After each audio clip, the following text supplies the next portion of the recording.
For bloody brilliant games, I'm Sam. These are the week's headlines.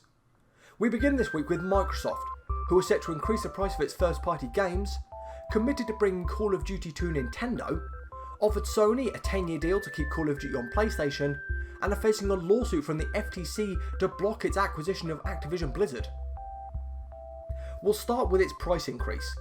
The company announced this week that starting next year, major first-party titles from Xbox game studios like Forza Motorsport, Redfall and Starfield will cost $69.99 at launch in the US. Microsoft's head of gaming has provided more details on the company's decision to increase first-party game prices from $60 to $70. Explaining the move, a Microsoft spokesperson said the increased price reflects the content, scale and technical complexity of their games. On the day of the announcement, Xbox boss Phil Spencer elaborated on the decision to raise software prices during an interview with the Second Request podcast. Quote, "Pricing is always something we're cautious about, and the impact it has on our customers. There's multiple things that we can price in our platform. There's obviously the price of the console, the price of the games, the price of the subscriptions, and just given our economic realities right now, something had to give in terms of us continuing to run the business with the increased cost basis we had." Microsoft became the latest publisher to increase the price of its Xbox Series games. Rockstar's parent company Take-Two Interactive in early August 2020 became the first to announce price increases, with its NBA 2K21 being the first game to have its price risen. At the time, Take-Two CEO Strauss Zelnick said that he believed gamers were ready for a title to cost $70, while also stating a similar argument to Phil Spencer that they think the content of their games justifies the price jump. Activision Blizzard followed Take-Two's lead to increase prices in late August 2020, Ubisoft joined the list in September of 2020, and Sony announced its increase on the 17th of November 2020, with CEO Jim Ryan arguing that it's a fair price. 3 days later, EA revealed that Madden 2021 would be its first $70 game. And in December of 2021, Square Enix's Final Fantasy VII Remake and Forspoken were spotted on PS5, Xbox Series and PC stores at $70, taking the increase a step further than other publishers who only raised the console prices. On Microsoft's commitment to keep Call of Duty multi-platform, Phil Spencer has stated that Microsoft has committed to releasing Call of Duty games on Nintendo platforms and Steam for the next 10 years if it successfully acquires Activision Blizzard. The Xbox boss took to Twitter to make the claim, saying, quote, "Microsoft has entered into a 10-year commitment to bring Call of Duty to Nintendo following the merger of Microsoft and Activision Blizzard King." He added, "Microsoft is committed to helping bring more games to more people, however they choose to play." Spencer then followed this up with a second tweet, making a similar commitment to PC players, quote, "I'm also pleased to confirm that Microsoft has committed to continue to offer Call of Duty games on Steam simultaneously to Xbox after we have closed the merger with Activision Blizzard King." Spencer's commitments follow Microsoft President Brad Smith, who earlier this week provided details on the company's offer to keep the Call of Duty franchise on PlayStation for at least a decade. The future of the Call of Duty series as a multi-platform product is one of the key areas being examined by worldwide regulators scrutinising Microsoft's proposed $68.7 billion acquisition of Activision Blizzard. Last month, Microsoft told the New York Times it had offered Sony a 10-year Call of Duty deal, and on Monday, Smith confirmed that this was the case in an opinion piece written for the Wall Street Journal.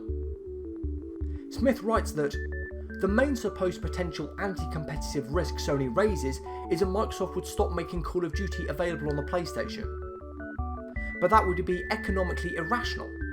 A vital part of Activision Blizzard's Call of Duty revenue comes from PlayStation game sales.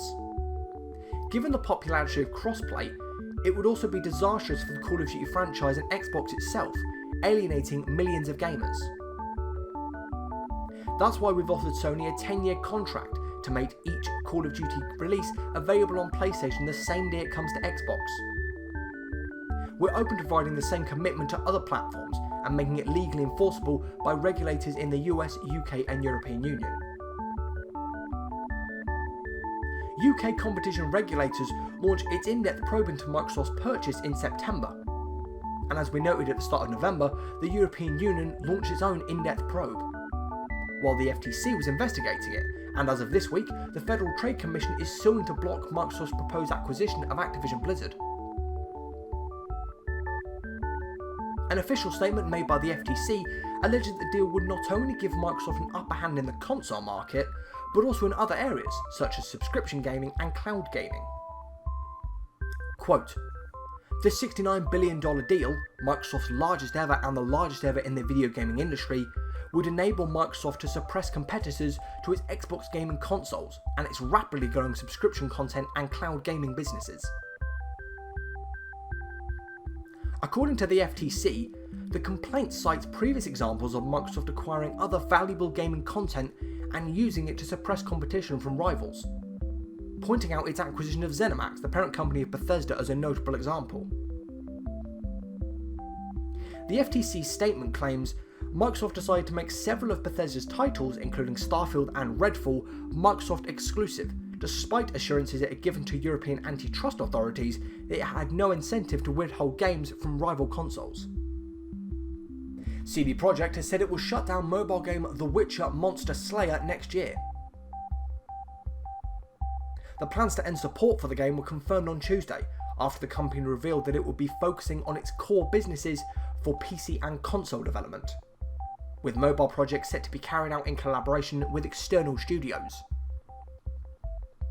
Released in July of 2021, The Witcher Monster Slayer is a free-to-play RPG for iOS and Android devices. Development of the augmented reality location-based game has now been discontinued, and it will be removed from Google Play and Apple App Stores on the 31st of January 2023, and access to the game will be disabled for all players on the 30th of June next year. Finally this week, we had the Game Awards on Thursday, in which we had 53 separate announcements on that show.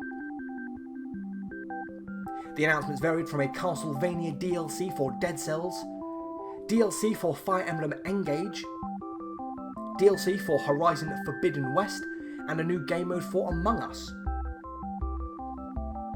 We also had new trailer and release dates for Star Wars Jedi Survivor, which is going to come out on the 17th of March 2023. Also announced for the 17th is Bayonetta prequel, Bayonetta Origins, Cereza and the Lost Demon.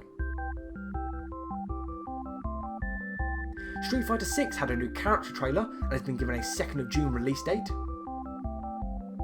And Final Fantasy XVI appeared with a new look at the game and a 22nd of June 2023 release date for the PlayStation 5, and it will remain exclusive on Sony's console until the 31st of December 2023. There were a number of games announced with no release dates at the show. Just to name a few of them, we had Hades 2, Judas, which is the next game from Bioshock lead Ken Levine's new studio, which had a trailer shown at the Game Awards which looked very Bioshock.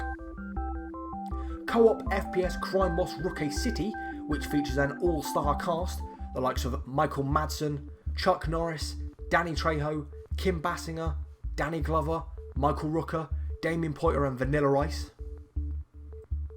Hellboy Web of Wired, a roguelike with a comic book art style. Co-op action title Transformers Reactivate.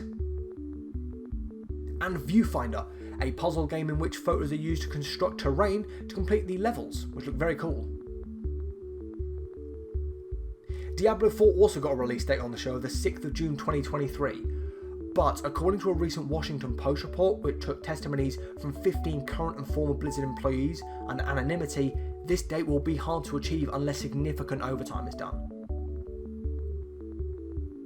Diablo 4 has reportedly gone through numerous release dates, with planned releases in 2021, December 2022, April 2023, and now the 6th of June 2023, with one employee saying they believe, quote, "We're at the point where they, Activision Blizzard, are not willing to delay the game anymore." With that employee going on to say, quote, "So we all just have to go along and figure out how much we're willing to hurt ourselves to make sure the game gets released in a good state." As always, the full report will be linked in the description below, and I highly suggest you give this one a read because there's also claims that former Witcher 3 creative director and Cyberpunk 2077 head writer Sebastian Stiepen rewrote the game's script to include a truly disturbing subplot, which Blizzard employees had to plead with the company's leadership to change. Before we go, a quick roundup of the notable releases from the past week. The 6th saw the release of Cuckoo's Lost Pets for PS4, PC and Switch. At the time of talking, only the Switch version has had its reviews published, with the 4 outlets scoring the game on average 77%. The 7th saw the release of The Rumblefish 2 on all major platforms. Only the PS5 port has had its reviews published at the time of publication, with it receiving 74% from 7 reviews. Samurai Maiden dropped on the 8th for PC, PS4, PS5 and Switch. Again, only the PS5 version has had reviews released, with 5 publications scoring at an average of 53%. And the 9th saw Dragon Quest Treasures released for the Switch, with the newest addition to the series scoring from 26 outlets an average 76%. With all that said, we've reached the end of this week's episode. Be sure to leave your thoughts on any of the stories we talked about today in the comments down below, and while you're down there, let me know what games you've been playing this week. If you enjoyed this, please leave us a thumbs up and a subscribe, it really helps out the channel.